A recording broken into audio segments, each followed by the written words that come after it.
हारने लगते हैं। भगवान कहीं से आते हैं तो सभी द्वारिकावासी सेवा में लग जाते हैं। और यह द्वारिकावासी करते क्या हैं? भगवान को प्रसन्न करने के लिए ये सभी भक्त केवल भगवान के नाम का वर्णन है भागवत में, दुंदुभी बजाकर, शंख बजाकर, मृदंग करताल बजाकर ये सभी भगवान का भजन करते हैं। तो उस युग में भी, द्वापर में, जिस समय पूजा अर्चना की विधि थी, तब भी नाम कीर्तन करके भगवान को प्रसन्न किया जाता था।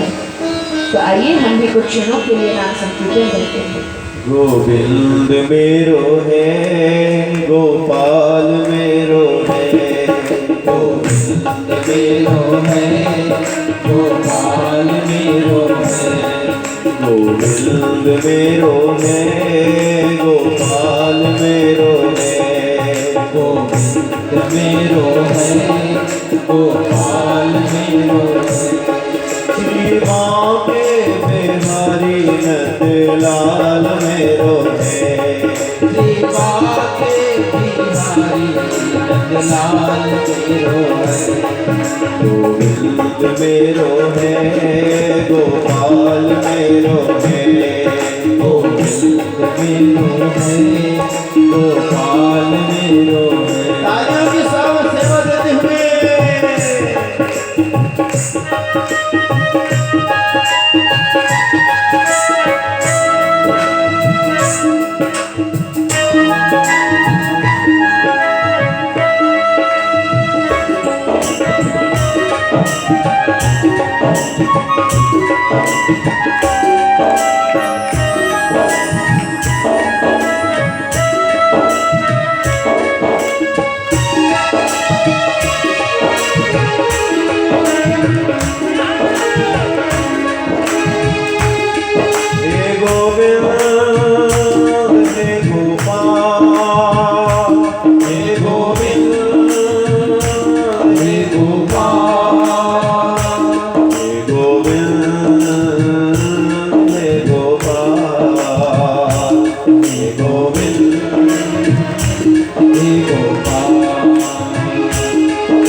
कृष्ण कृष्ण कृष्ण हरे हरे, हरे कृष्ण कृष्ण कृष्ण हरे हरे, हरे राम राम राम हरे हरे, हरे राम राम राम हरे कृष्ण कृष्ण कृष्ण हरे हरे, हरे राम राम राम हरे हरे, हरे कृष्ण कृष्ण कृष्ण हरे हरे, हरे राम राम राम हरे कृष्ण कृष्ण कृष्ण हरे हरे, हरे राम राम राम हरे हरे, हरे कृष्ण कृष्ण कृष्ण हरे हरे, हरे राम हरे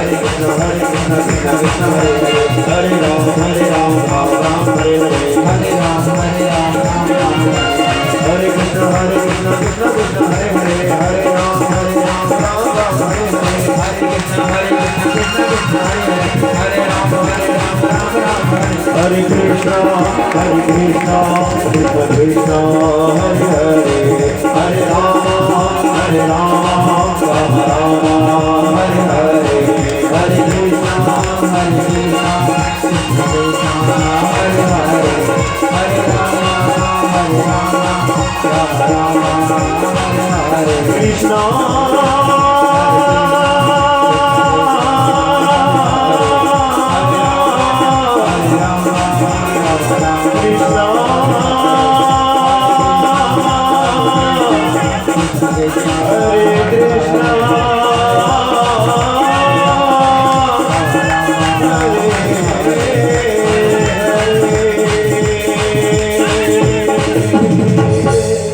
बोलिए भक्तवत्सल भगवान की जय। हरे कृष्णा कृष्णा कृष्णा हरे हरे, हरे राम राम राम हरे हरे।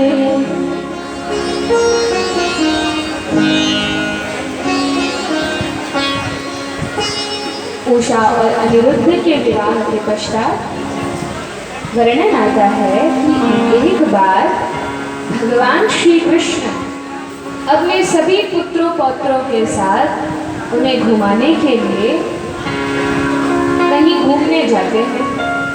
भगवान क्षेत्र में घूमने जाते हैं और वहाँ पर भगवान श्री कृष्ण एक स्थान पर लेटे हुए थे और जितने भी भगवान के पुत्र पौत्र इत्यादि हैं, छोटे छोटे बच्चे हैं, ये सभी खेल रहे थे। भगवान आराम कर रहे थे और बाकी सारे पुत्र पौत्र खेल रहे थे। अब इतने में हुआ क्या, बोलिए वृंदावन बिहारी लाल की जय। तो भगवान आराम कर रहे थे और भगवान के जितने भी पुत्र पौत्र इत्यादि हैं वे सभी खेल रहे थे। खेलते खेलते इन बालकों की गेंद एक कुएं में जाकर गिर जाती है। अब जैसे ही गेंद कुएं में गिरती है तो ये सभी बालक भगवान के पास आते हैं, पिताजी पिताजी देखिए हमारी गेंद कुएं में गिर गई है। द्वारिकाधीश कहते हैं चलो हम निकलवा देते हैं।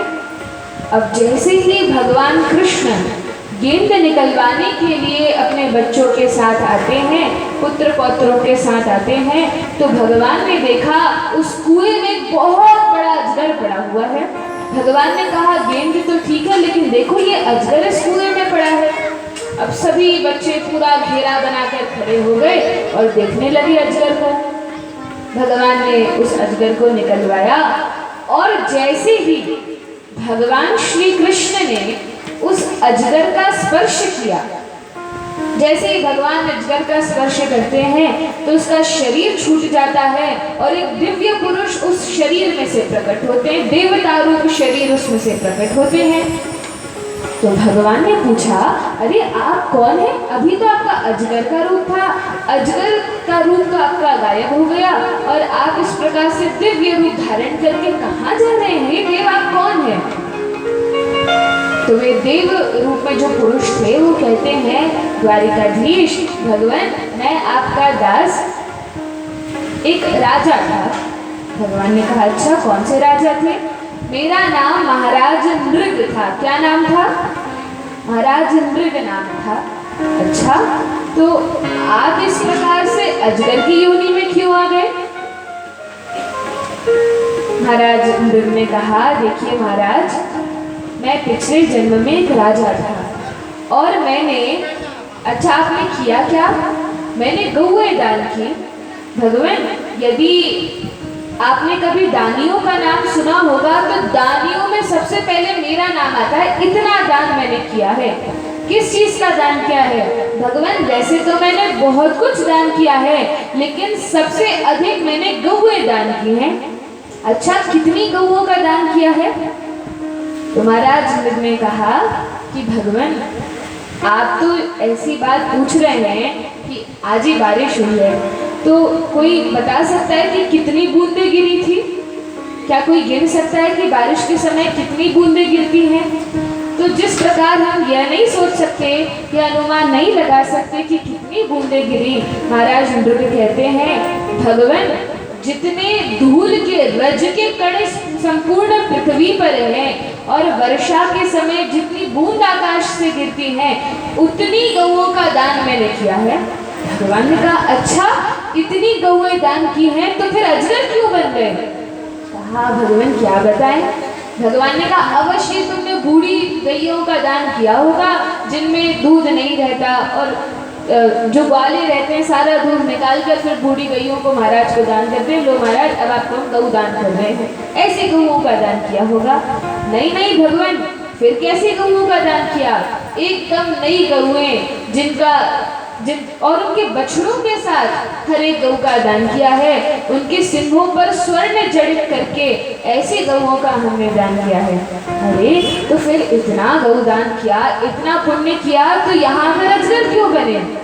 कहा महाराज हमारी कथा बताते हैं, ध्यान से सुनो, बड़ी रोचक कथा है, सभी ध्यान देकर सुने। कोई आ रहा है, कोई जा रहा है, पानी गिर रहा है, इस पर ध्यान नहीं देना। आज तो वैसे भी विश्राम दिवस है, ध्यान से कथा का श्रवण करना है। तो महाराज मृग बताते हैं कि भगवान एक बार क्या हुआ कि मैं तो नित्य गौदान किया करता था, रोज गायों का दान करता था तभी भोजन करता था। भगवान ने कहा अच्छा फिर क्या हुआ? मेरे राज्य में एक ब्राह्मण रहते थे और उन ब्राह्मण के पास एक गैया थी और उनका संकल्प था कि वे किसी से दान नहीं लेते थे, कोई कुछ भी दे वो नहीं लेते थे, केवल एक गैया थी उसका दूध पीते थे और जैसे तैसे अपना गुजारा करते थे, तपस्या में लीन रहते थे। अच्छा फिर क्या हुआ? महाराज मृग ने कहा कि भगवान एक बार मैं गौएं दान कर रहा था तो मेरी जितनी गाय खड़ी थी उन पंडित की, उन ब्राह्मण की जो कभी दान नहीं लेते थे, उनकी एक गाय ही थी। वो गाय धोखे से अपने घर से निकलकर मेरी गायों में आकर मिल गई। मैं जानता नहीं था, मैंने ध्यान नहीं दिया और दूसरे ब्राह्मण को सभी गौओं का दान कर दिया। अब वे ब्राह्मण जब सारी गायों को लेकर जा रहे थे तो मार्ग में ये ब्राह्मण जिनकी गाय चली गई थी ये ढूंढते ढूंढते मेरी गैया कहाँ है, मेरी गैया कहाँ है जा रहे थे। तो देखा कि अरे मेरी गैया तो ब्राह्मण के साथ जा रही है। कहा रुकिए रुकिए महाराज क्या हुआ? आप इतनी सारी गायों को ले जा रहे हैं, इसमें एक मेरी गैया है। नहीं नहीं ऐसे कैसे तुम्हारी गैया है? महाराज ने हमें संकल्प करके दान दिया है, यह तो हमारी है। दोनों में बहस होने लगी, दोनों ब्राह्मणों में। अब दोनों जाते हैं राजा के पास, महाराज न्याय कीजिए, क्या हुआ? आपने जो गौएं दान की है यह मेरी है, लेकिन ये ब्राह्मण कहते हैं तो मेरी गैया है। अब राजा सोचते हैं अरे धोखे से इनकी गाय आकर मिल गई और मैंने दान कर दिया। कहा कोई बात नहीं महाराज, आप इनकी गाय इन्हें दे दीजिए, मैं आपको और बहुत सारी गौओं का दान करूंगा। कहा ऐसे कैसे? तुमने दान किया है, अब तुम्हारा इस पर अधिकार नहीं है, तुमने तो दान कर दिया। और दूसरे ब्राह्मण कहें कि मुझे तो मेरी ही गैया चाहिए, मुझे दूसरी गैया नहीं चाहिए। अब राजा फंस गए, क्या किया जाए? कुछ किया ही नहीं जा सकता। बहुत मनाया, बहुत समझाने का प्रयास किया, दोनों ब्राह्मण नहीं माने और दोनों ब्राह्मण दुखी होकर उस गैया को राजा के पास छोड़कर चले गए। तो महाराज मृग कहते हैं देखिए भगवान, वैसे तो मैंने अपने जीवन काल में असंख्य गौओं का दान किया है, लेकिन इतनी ही अनजाने में थोड़ी सी भूल हो गई थी जिसके कारण मुझे नर्क जाना पड़ा। जब मैं नर्क गया तो यमराज ने कहा देखो भैया तुम्हारे पुण्य तो बहुत हैं और एक छोटा सा पाप है, ये बताओ पहले पुण्यों को भोगना चाहोगे कि पापों को? कहा पाप तो एक छोटा सा ही है, पहले पाप भोग लेते हैं फिर आराम से पुण्यों का भोग करेंगे। कहा ठीक है। और इतना कहते ही महाराज मुझे इस कुएं में अजगर बना दिया गया, अजगर की योनि में मैं आ गया।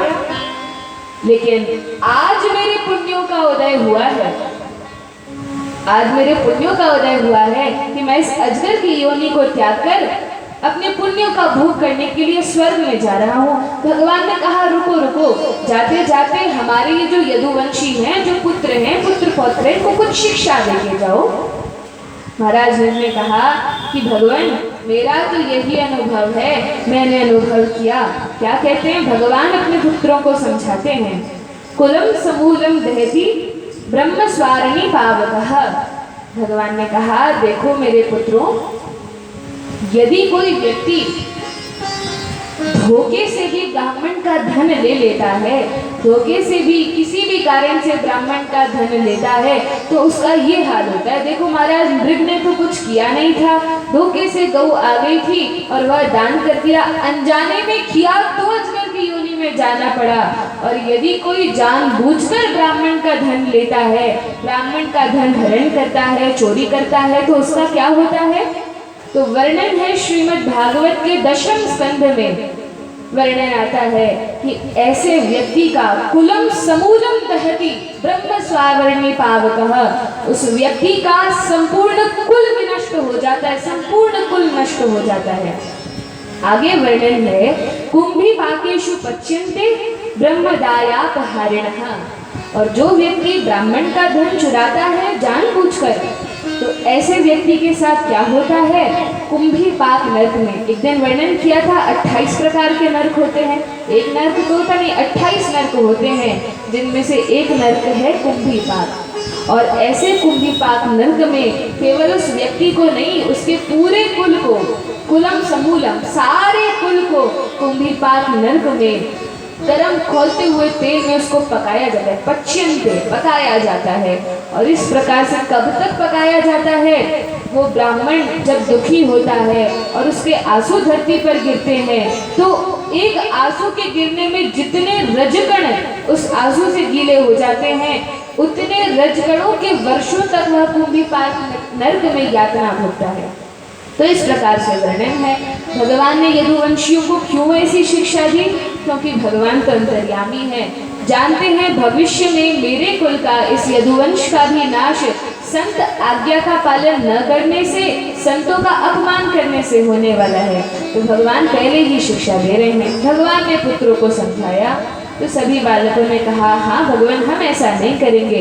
लेकिन आगे चल के क्या हुआ? आगे चल के ये यदुवंशी, ये तो भगवत प्रेरणा थी, भगवान की ही एक लीला थी।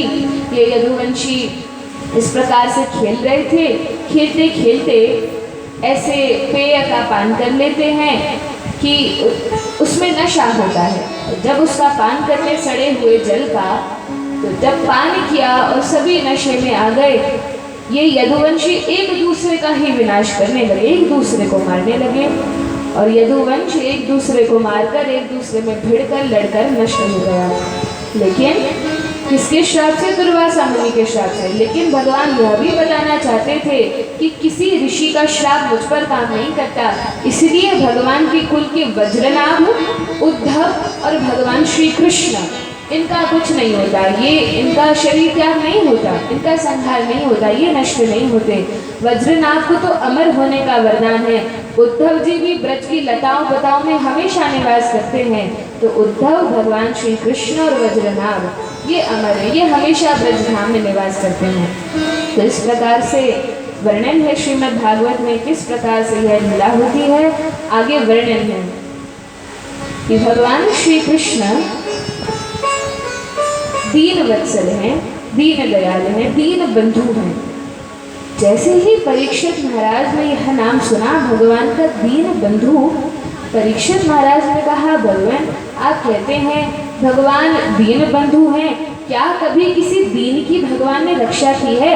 क्या कभी किसी दीन से मित्रता की है? दीन बंधु अर्थात दीनहीन के जो बंधु हैं वे भगवान हैं, क्या कभी किसी दीन से मित्रता की है?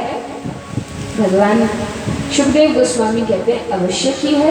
अच्छा फिर कोई कथा सुनाइए। अब परीक्षित महाराज जैसे ही देखते हैं कि सुखदेव गोस्वामी कथा सुनाना बंद कर रहे हैं या कथा को विश्राम दे रहे हैं, लेकिन परीक्षित महाराज चाहते हैं यह कथा अनवरत चलती रहे, फिर कोई ना कोई प्रश्न छोड़ देते हैं। भले ही कथा पता है, अपने माता से उत्तरा से कई बार प्रसंग सुन चुके हैं, लेकिन कुछ ना कुछ प्रश्न कर लेते हैं कि भगवान ऐसा क्यों हुआ। फिर सुखदेव गोस्वामी मंद मंद मुस्कुराते हुए कि परीक्षित तुम्हें तो पता ही है, लेकिन फिर भी तुम में जिज्ञासा है, रुचि है, तो चलो हम सुनाते हैं। फिर सुखदेव गोस्वामी सुनाने लगते हैं। लेकिन सुदामा जी के चरित्र को सुनने के पहले हमें आजकल के जो ब्राह्मण हैं, आजकल के जो मनुष्य हैं, वे किस प्रकार हैं और उस समय सुदामा जी किस प्रकार के थे, तो सुदामा जी के चरित्र को समझने के लिए आज की स्थिति को समझना आवश्यक है। तो क्या हुआ, वर्णन है कि एक बार एक बहुत गरीब व्यक्ति था और यह व्यक्ति, इसके पास बिल्कुल धन नहीं था, धर्मात्मा तो था, ब्राह्मण था, लेकिन इसके पास धन नहीं था। तो एक मित्र ने बताया, तुम इतने गरीब हो, जानते नहीं हमारे राज्य में जो राजा रहता है वो बड़ा ही अमीर है और ब्राह्मणों का भक्त है। उसके पास कोई भी शुद्ध ब्राह्मण चला जाए तो वह उसको माला माल कर देता है, बहुत धन देता है। अच्छा, कहाँ रहता है राजा? पता बता दिया, यहाँ रहता है, चले जाओ। बस शर्त इतनी है कि तुम्हारे जीवन में कोई अधर्म नहीं होना चाहिए। ब्राह्मण ने कहा, मैं तो शुद्ध हूँ, मेरे जीवन में कोई पाप नहीं है। ठीक है, तो जाओ राजा के पास। अब जब यह गरीब व्यक्ति जाता है राजा के पास, तो इसने देखा कि उस राजा के महल के 4 द्वार थे, 4 द्वार थे और इन चारों द्वारों पर यह राजा बड़ा चतुर था। इसने परीक्षा के लिए अपने ही लोगों को वहां पर लगा रखा था। जैसे ही यह ब्राह्मण पहले द्वार पर गया तो इसने देखा कि एक वैश्या है जो कुछ शूद्रों के साथ बैठकर नृत्य कर रही है। तो इस ब्राह्मण ने कहा, अरे राम राम, ये मैं कहाँ गया, दूसरे द्वार पर जाता है। जैसे ही दूसरे द्वार पर गया तो देखा कुछ लोग बैठकर नशा कर रहे हैं, मदिरा का पान कर रहे हैं। ब्राह्मण ने कहा, ये कैसा धर्मात्मा राजा है, इसके द्वार पर ऐसे ऐसे लोग बैठे हैं। कहा, कोई बात नहीं, तीसरे द्वार से जाते हैं, लोगों से क्या करना, हमें तो राजा से मिलना है। तीसरे द्वार पर गया तो देखा कि वहाँ पर लोग बैठकर मांसाहार कर रहे थे। अब यह ब्राह्मण कहता है, अरे राम राम, सोचा चलो एक द्वार बचा है, हो सकता है वहाँ से प्रवेश मिल जाए। जैसे ही चौथे द्वार पर गया तो देखा कुछ लोग बैठकर जुआ खेल रहे थे। तो यह ब्राह्मण कहता है, मुझे राजा से मिलना है, मुझे जाने दो, मार्ग खाली करो। तो लोगों ने कहा, नहीं नहीं, हमारे साथ बैठकर एक रात जुआ खेलोगे तभी राजा के पास जाने देंगे। ब्राह्मण ने कहा, ये तो कदाचित संभव नहीं है, मैं इस प्रकार के पाप कर्मों में प्रवृत्त नहीं हो सकता। तो कहा, फिर एंट्री नहीं है, फिर प्रवेश नहीं है, नहीं जा सकते। अब यह ब्राह्मण चारों द्वारों पर बार बार गया, कहा राजा से मिलना है, जाने दो जाने दो, लेकिन सब यही कहते, वैश्या कहती मेरे साथ नृत्य करो, मांसाहारी कहते कि हमारे साथ बैठकर खाओ, मदिरा पान करने वाले कहते हमारे साथ पहले बैठकर पियो फिर जाने देंगे। ब्राह्मण परेशान हो गया, करे तो करे क्या। अब वापस जाने लगा, सोचा इतनी दूर से चलकर मैं आया हूँ अपने गांव से, वापस जाऊंगा, घर में एक अन्न का दाना भी नहीं है, अब बिना राजा से मिले तो नहीं जाऊंगा, कोई ना कोई युक्ति निकालता हूँ राजा से मिलने की। अब तो बहुत तेज भूख भी लगाई थी, सोचा करें क्या, आसपास कोई सुविधा नहीं थी, केवल यह महल था। तो फिर विचार किया कि इन चारों पापों में, ये 4 प्रकार के पाप हैं, चारों पापों में सबसे छोटा पाप इस व्यक्ति ने विचार किया कि जुआ खेलना है। देखो, मांसाहार तो मैं कर नहीं सकता, मदिरा का पान कर नहीं सकता, वैश्या का संग कर नहीं सकता, तो चलो जुआ खेल लेते हैं एक रात और फिर तो ये राजा से मिलने का मार्ग दे देंगे, राजा से मिल लेंगे, पहली बार जीवन में पाप कर लेते हैं, इसके बाद कभी नहीं करेंगे।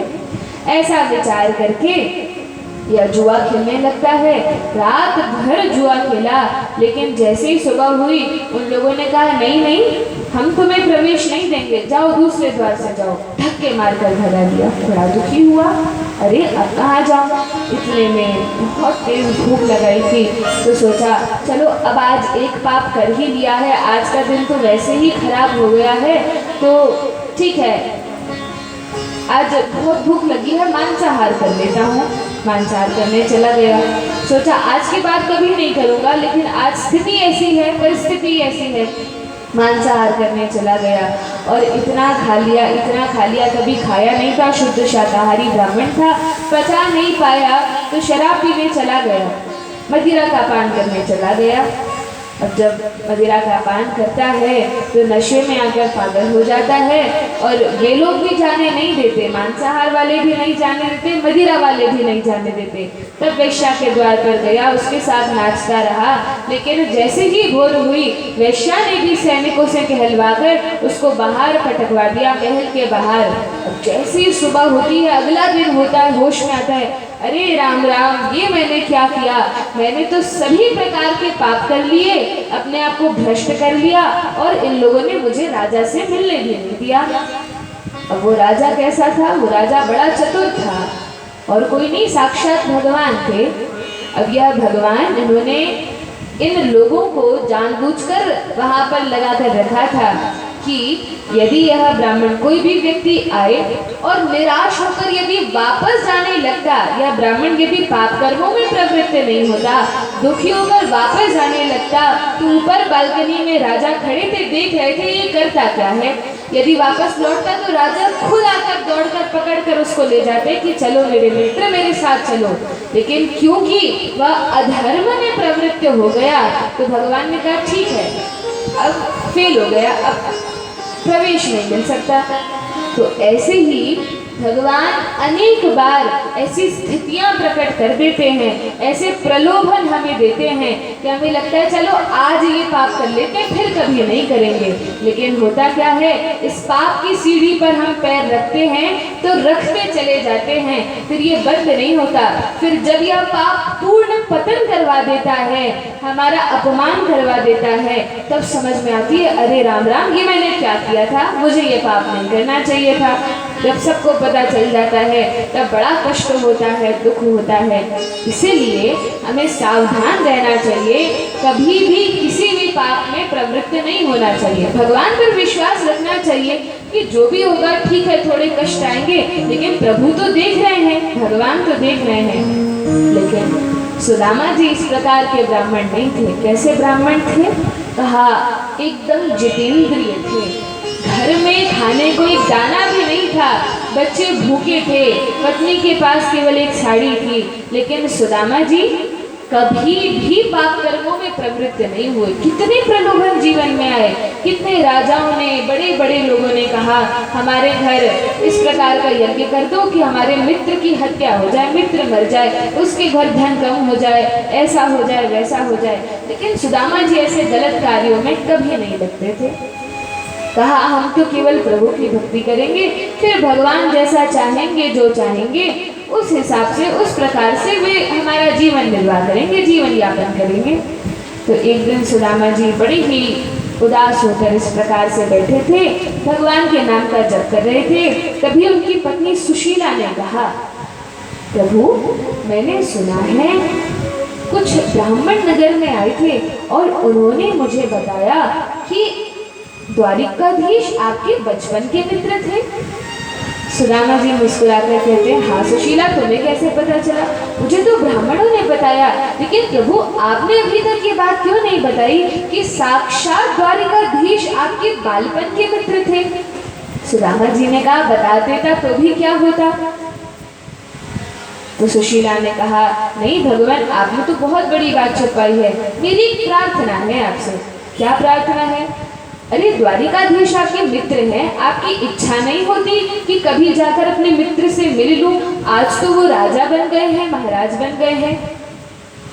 तो सुदामा जी को भगवान की बड़ी याद आ गई। सुदामा जी ने कहा सुशीला, इच्छा तो बहुत होती है, लेकिन कोई साधन नहीं है जाने का, कोई कारण भी नहीं है। सुशीला ने कहा नहीं नहीं प्रभु, आपको जाना चाहिए, जाइए अपने मित्र से मिलकर आइए। इतने सारे लोग द्वारिकाधीश के दर्शन के लिए जाते हैं, फिर आप तो उनके मित्र हैं, अवश्य आपको जाना चाहिए। कहा ठीक है, मैं द्वारिकाधीश के दर्शन के लिए, अपने कन्हैया के दर्शन के लिए जाऊंगा। लेकिन कहा जाता है कि जब हम राजा के घर जाएं, राजा के घर, गुरु के घर और मंदिर में कभी भी खाली हाथ नहीं आना चाहिए, कुछ ना कुछ भेंट लेकर जाना चाहिए। तो द्वारिकाधीश तो राजा भी हैं, जगत गुरु भी हैं और साथ में भगवान भी हैं, तो उनके घर कैसे खाली हाथ पहुंच जाए, कैसे खाली हाथ चले जाए? कुछ ना कुछ तो भेंट ले जानी पड़ेगी। सुशीला ने कहा, आप रुकिए, मैं कुछ प्रबंध करती हूँ। और बहुत सारे घरों से, अब देखिए सुशीला चाहती तो एक घर से थोड़े से चावल की पोटली बनाकर ले आती, लेकिन ऐसा नहीं किया। फिर क्या किया, अलग अलग घरों से थोड़े थोड़े चावल लेकर एक पोटली में बांधकर सुदामा जी को दे दिए। ऐसा क्यों किया? क्योंकि पता है जब भगवान इस पोटली को खोलेंगे, देखेंगे हर घर के चावल थोड़े अलग अलग होते हैं, कोई बड़े होते हैं, कोई टूटन होते हैं, कोई थोड़े पीले, कोई थोड़े सफ़ेद। तो भगवान देखकर समझ जाएंगे कि सुदामा के घर के चावल नहीं है, अलग अलग घरों से बटोर कर ये चावल लाए हैं। तो भगवान को जब समझ में आएगा, पता चलेगा कि ऐसी स्थिति है सुदामा के घर की, तो वे कुछ दया करेंगे। सुशीला जी को पोटली बांध कर दे देती हैं और सुदामा जी अपनी कांख में उस पोटली को दबाए, खांचे डंडा पकड़े, द्वारिकाधीश के दर्शन के लिए चल पड़ते हैं। अब देखिए सुदामा जी को पता नहीं है कि द्वारिका नगरी कहाँ है, भगवान कहाँ रहते हैं, कब पहुँचूंगा, कैसे पहुँचूंगा, लेकिन बस भगवान का नाम लेकर यह इच्छा या अभिलाषा मन में रख के कि भगवान के दर्शन होंगे, सुदामा जी निकल पड़े, मैं भगवान का दर्शन करूंगा। अब जब सुदामा जी जाते हैं मार्ग में, तो जब हम भगवान मार्ग पर अपना पैर रखते हैं, चलना प्रारंभ करते हैं, बाकी का मार्ग तो साक्षात भगवान ही प्रशस्त कर देते हैं कि कैसे आना है। बस हमें तो प्रारंभ करना होता है कि हम चल तो पड़े इस द्वार पर, इस मार्ग पर, फिर तो भगवान भी हमें अपने हाथ में ले लेते हैं और अपने पास बुला लेते हैं। तो सुदामा जी तो बस निकल पड़े। अब भगवान श्री कृष्ण ने विचार किया, इस मार्ग पर चला है तो मुझे कुछ ना कुछ करना चाहिए। भगवान योग माया को भेजते हैं, हे योग माया जाइए, जाकर सुदामा जी को योग निद्रा में सुला दीजिए। मार्ग में सुदामा जी की नींद लग जाती है और भगवान द्वारिकाधीश, भगवान श्री कृष्ण योग माया के प्रभाव से उन्हें उठाकर अपनी ही द्वारिका नगरी में रख देते हैं। अब सुदामा जी तो भटकते भटकते जा रहे थे, कब पहुंचूंगा, कहाँ पहुंचूंगा, कितनी दूर है द्वारिका, कोई अनुमान नहीं था। जैसे ही नींद खुलती है, सुदामा जी इधर उधर देखते हैं तो सुदामा जी ने देखा कि अरे मेरी नींद लगी थी, मैं गिरा था तो वहाँ तो झोपड़ियाँ दिख रही थी आसपास में, और यहाँ पर मैं उठा हूँ तो बड़े बड़े महल दिख रहे हैं, ये कौन सी नगरी में मैं आ गया। तब सुदामा जी ने लोगों से पूछा कि भैया ये कौन सी नगरी है, मैं कहाँ आ गया हूँ। लोगों ने कहा, ब्राह्मण देवता यह द्वारिका नगरी है, भगवान द्वारिकाधीश की नगरी है। अच्छा यह द्वारिका है, अच्छा ये बताओ कि यहाँ पर कन्हैया का घर कहाँ है, कन्हैया का मकान कहाँ है। तो बहुत सारे लोगों से पूछ लिया लेकिन कोई नहीं बता पाया कन्हैया का घर कहाँ है। क्यों नहीं बता पाया?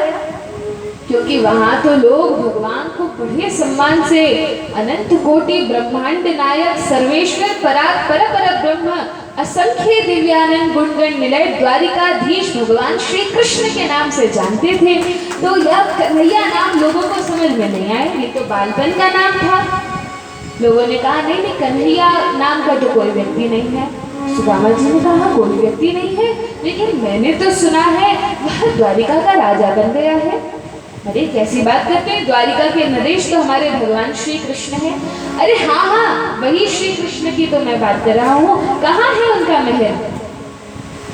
लोगों ने कहा आप सीधे चले जाइए, जो सबसे सुंदर, सबसे बड़ा, सबसे विशाल जो महल दिखेगा समझ जाना वही द्वारिकाधीश का महल है। अच्छा सुदामा जी जाते हैं, आगे आगे जाते हैं तो बड़ा सुंदर महल दिखता है।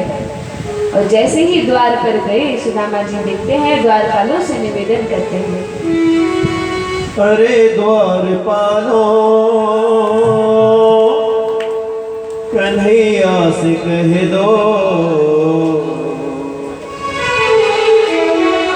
अरे द्वारपालो कन्हैया से कह दो, इधर पे सुदामा अरे बन गया है, इधर पे सुदामा अरे बन गया है। अरे द्वारपालो कन्हैया से कह दो, अरे द्वारपालो कन्हैया से कह दो, इधर पे सुदामा अरे बन गया है, इधर पे सुदामा अरे बन गया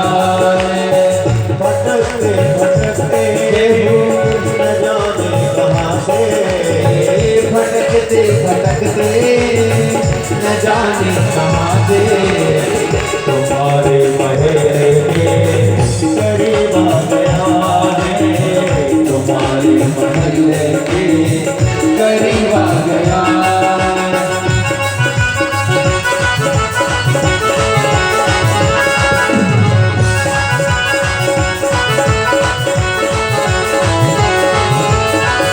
सर पे है पगड़ी न सर पे है जामा, न सर पे है पगड़ी न सर पे है जामा, न सर पे है पगड़ी न सर पे है जामा, न सर पे है पगड़ी न सर पे है जामा। बता दो कन्हैया को नाम है सुदामा, बता दो कन्हैया को नाम है सुदामा। न सर पे है पगड़ी न सर पे है जामा, बता दो कन्हैया को नाम है सुदामा। हो न सर पे है पगड़ी। बोलिए द्वारिकाधीश भगवान की जय। हरे कृष्णा कृष्णा कृष्णा हरे हरे, हरे राम राम राम हरे हरे। सुदामा जी जैसे ही द्वार पर आते हैं तो वर्णन है,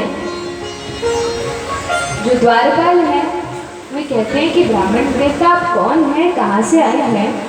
सुदामा जी ने कहा मैं द्वारिकाधीश का कन्हैया का बचपन का मित्र हूँ। आप द्वारिकाधीश के मित्र हैं? हाँ, मैं द्वारिकाधीश के बचपन का बाल सखा हूँ। अच्छा, गुरुकुल में हम लोग साथ पढ़ा करते थे। अच्छा, आप द्वारिकाधीश के मित्र हैं, उनसे मिलने के लिए आए हैं। सुदामा जी ने कहा हाँ, बहुत दिन हो गए, कृष्ण से भेंट नहीं हुई, कन्हैया से भेंट नहीं हुई, तो सोचा कि कन्हैया से मिल कर आते हैं। अब द्वारपालों ने भगवान श्री कृष्ण को जाकर सूचना दी, भगवान एक ब्राह्मण देवता आए हैं, बहुत ही दुबला पतला शरीर है, सूक्ष्म शरीर है और एक धोती को पूरे शरीर पर लपेटे हुए हैं और कहते हैं कि आपके बचपन के सखा हैं। भगवान ने कहा क्या नाम बता रहे हैं? तब द्वारपाल कहते हैं कि भगवान उनका नाम सुदामा, ऐसा कुछ नाम बताया। और भगवान ने जैसे ही सुना कि सुदामा आए हैं, भगवान ने तो ना मुकुट धारण किया, न पादुकाएं पहनी, श्रृंगार चल रहा था, अध बीच श्रृंगार में भगवान उठते हैं, द्वारपाल तो पीछे ही रह जाते हैं, भगवान पहले आगे दौड़ जाते हैं। भगवान दौड़ते दौड़ते जैसे ही पहुंचे, सुदामा जी तो लौटने लगे थे। सुदामा जी ने सोचा पता नहीं कन्हैया को याद होगा कि नहीं होगा, द्वारपाल गए होंगे कि नहीं होंगे।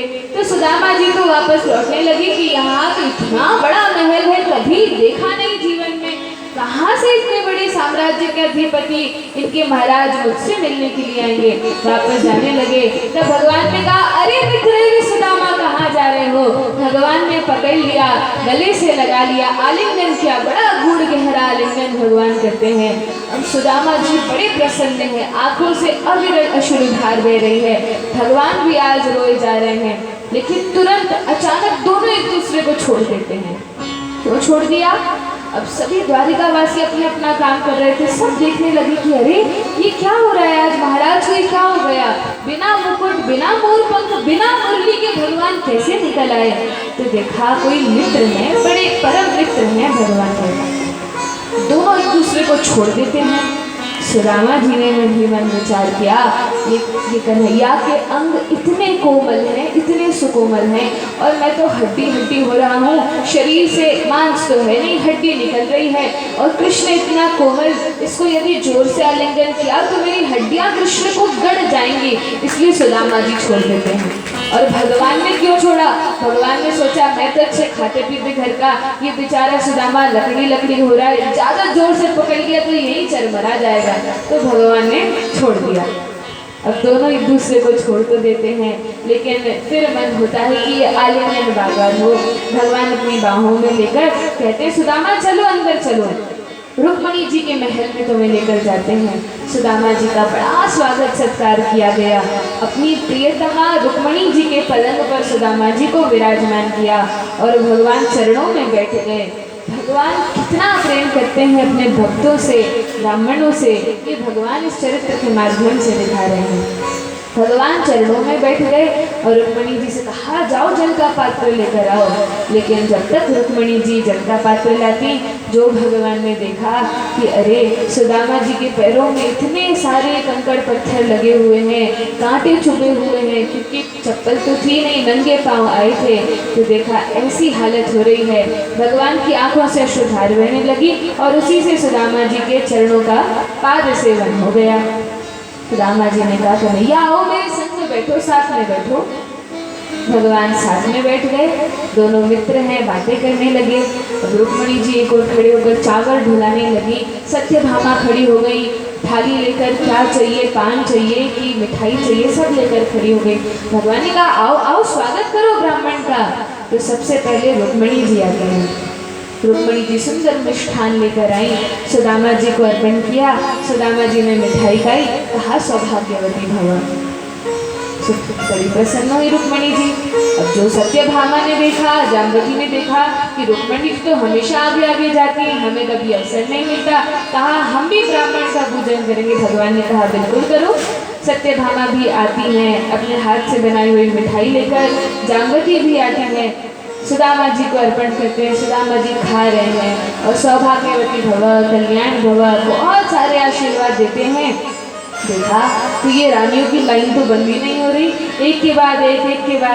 पहले सत्यभामा, फिर जाम्बवती, फिर मित्राविंदा, फिर सत्या, फिर भद्रा, लाइन लगी है। और फिर ये 8 में खत्म नहीं हुई, देखा तो पीछे 16,108 रानियों की लाइन लगी है। सुदामा जी कहते हैं कन्हैया ये सब आस पड़ोस से आई हैं कि नौकरानियाँ हैं कि महल में रहने वाली स्त्रियाँ हैं, कौन है, इतने विवाह तो तूने किए नहीं होंगे।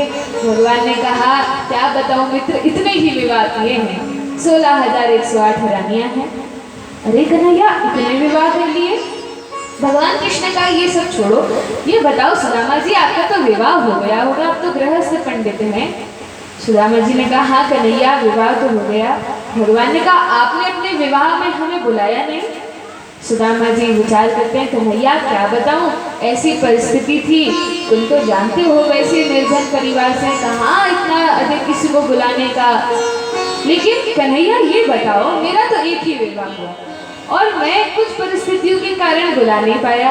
कन्हैया तुम्हारे तो 16,108 विवाह हुए, एक विवाह में भी फुर्सत नहीं मिली कि हमें बुला लेते, किसी से भी कहलवा देते, हम तो दौड़े दौड़े चले आते। भगवान ने कहा मित्र क्या बताऊं, सारे विवाह ऐसे ऐसे हुए, कहीं तो भौमासुर के महल में जाकर, कहीं उज्जैन में जाकर, यहाँ जाकर, वहाँ जाकर। अच्छा ठीक है ये बताओ कि हम बचपन में कितने अच्छे से खेलते थे, साथ में सांदीपनी मुनि के आश्रम में विद्या अध्ययन करते थे, कितना आनंद आता था। और भगवान अपने बालपन की बात करने लगे। सुदामा जी को बड़ा आनंद हुआ जब सुदामा जी आए। भगवान ने ऐसा स्वागत सत्कार किया, सुंदर नए नए रेशमी वस्त्र उनको पहना दिए, बहुत सुंदर धोती प्रदान की, अपना पीताम्बर प्रदान किया, बड़े सुंदर रूप से सुदामा जी को सजा दिया। तब भगवान कहने लगे कि सुदामा जी आप आए हो, अवश्य मेरे लिए कुछ लेकर आए हो, मुझे पता है खाली हाथ तो आप आ नहीं सकते, परम विद्वान परम ज्ञानी हो। सुदामा जी ने कहा सोचा इतनी सारी रानियाँ खड़ी हैं, कन्हैया अकेला होता तो हिम्मत करके वो चावल की पोटली दे भी देता, लेकिन तो बड़े बड़े घरों की इतनी सारी रानियाँ खड़ी हैं, इन्होंने देखा कि मैं ऐसी चावल की पोटली लाया हूँ, वह भी उपहार में, तो बेचारी क्या सोचेंगी। सुदामा जी ने कहा कन्हैया क्या बताऊँ, वो तो मैं ऐसे ही निकला था, घर से कहीं और जा रहा था, मन बन गया कि चलो द्वारिका चलते हैं, धोखे से यहाँ पर आ गया। कन्हैया इस बार तो कुछ नहीं ला पाया, अगली बार जरूर कुछ ना कुछ लेकर आऊँगा। भगवान ने कहा मान ही नहीं सकता, तुम अवश्य कुछ ना कुछ लेकर आओगे और मुझे समझ में आ रहा है तुम अपनी कांख में कुछ छुपा रहे हो। और भगवान अपना हाथ आगे बढ़ाते हैं, सुदामा जी की कांख से उस पोटली को खींच लेते हैं। भगवान ने कहा यही लाए हो ना मेरे लिए। सुदामा जी तो बेचारे कुछ बोल ही नहीं पा रहे, लाए हैं कि नहीं लाए हैं।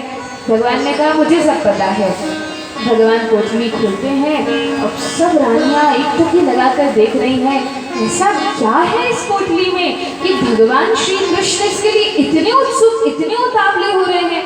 हम दिन रात 56 भोग अर्पण करते हैं, इतनी सारे सुंदर सुंदर दिव्य अद्भुत उपहार प्रकट करके भगवान को देते हैं, लेकिन तब तो भगवान श्री कृष्ण कहते हैं हाँ ठीक है रख दो यहीं पर। और ये सुदामा जी तो दे नहीं रहे, तो खींच कर भगवान इनसे ले रहे हैं, ऐसा क्या है।